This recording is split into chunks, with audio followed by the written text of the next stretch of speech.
What's up, YouTube? Sloppy Joe here, bringing you another new pistol. Continuing my trend of buying pistols that I cannot buy ammo for. We've got a Zastava new old gun. Not an old gun, it's a new old gun. Model M57 7.62-25 Tokarev. Again, it's a new old gun. Tokarev's been around since I believe the early 30s. Essentially a copy, Browning, 1903, very 1911-esque. And again, these are new manufactured guns. This gun has never been fired. Found it in a gun shop in the town where me and my wife got married. We were there for Easter, having breakfast with the family. Walked in the gun shop, looked around, saw this, and had to have it. Been thinking about buying a used Tokarev for a while, and for just a little bit more money, I could get a brand new one. So it was a no-brainer, and avoid FFL, transfer fees, all that stuff. So I know they've been making these now for a couple years again. This is a low serial number. I mean, it's only 440, so whatever that means. I don't think it's good or bad. It's just kind of a low serial number gun. That's kind of cool. But open it up, and we got the standard stuff. Got the little, builder tag, factory tag, some instructions. Don't need those. Cleaning brush, an extra mag. Gun comes with 2 mags, 2 9-round mags, which is cool. Old guns came with 8. These are 9. Barrel flag, and that is it. That is what we have here. So I'll try to get this in focus. I'm trying to do all this while viewing the viewfinder. There we go. M57 7.62-25 Zastava, Serbia. Very basic markings. I like that. Fire, safe. Very cool. I like that. Very simple. Unfortunately, with all Century imports, you turn it over.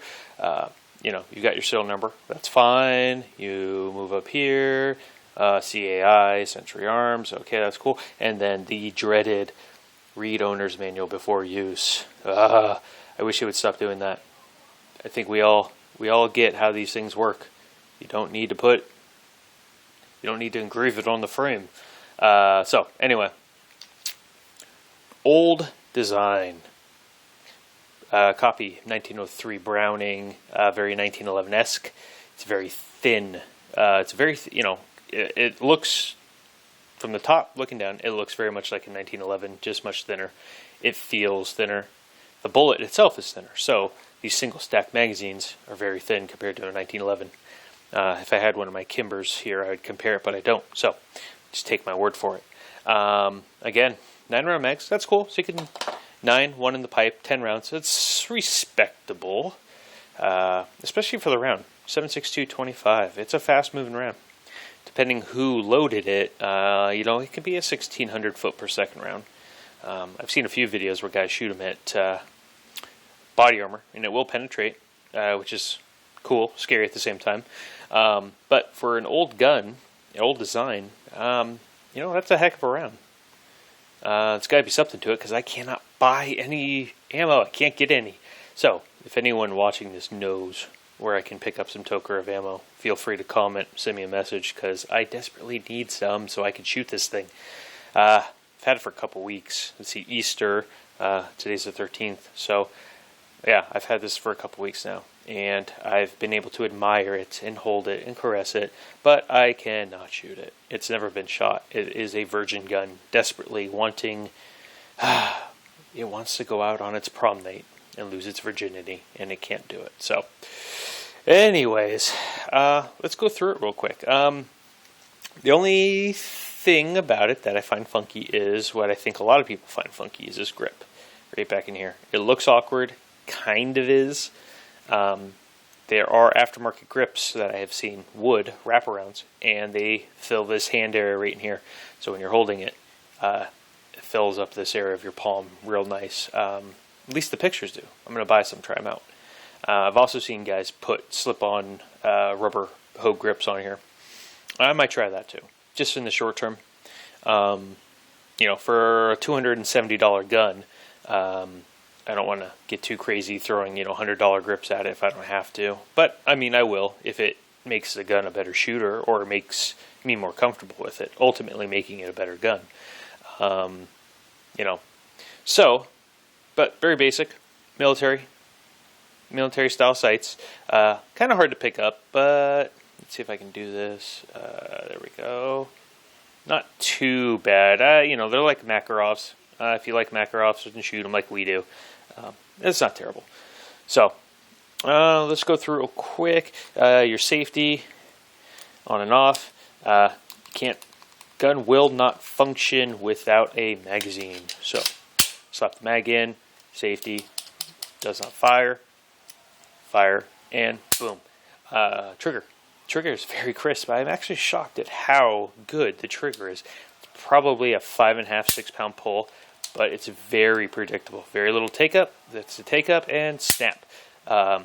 Very crisp. I mean, it's a crisp trigger. I'm shocked, especially when you see me take this down. If you haven't seen any videos on these, you'd be kind of shocked at what's going on in there. So let's do that real quick. So take out the mag. I like to cock it. I like to take the base plate of the mag right here, and what you want to do on this little release tab, just push back. And why isn't it going? There we go. Slide that back. Your slide stop falls out of the way. Slide comes off. Excuse me. And this very simple breakdown. Just boom that. Spring comes out, and it's got a full-length guide rod, which is cool. I know the older ones, they do not. And when you go to reassemble these, it's kind of like pushing a rope. The spring just goes every which way, so that's kind of cool. I like that. Barrel bushing, like a 1911. You just turn it up and pulls out, and barrel drops out. And again, you can see very John Browning-esque. So no big shock there if you're used to these things. And here's what I'm talking about on your grip assembly. Your trigger pack just comes out. Makes it for very easy cleaning. And beyond that, that's as far as you want to go for basic takedown. That's all there's to it. I mean, and then reassembly, this just drops back in there. Sorry, I'm trying to do this while looking through the viewfinder. Barrel drops into place. Barrel bushing. Slide that around. Guide rod, you can see it's got a little tab there which rides on the barrel. Goes in there like so.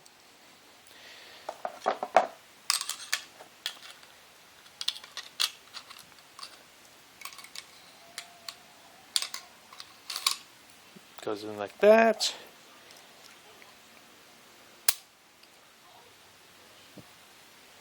And then you just push that home and good to go.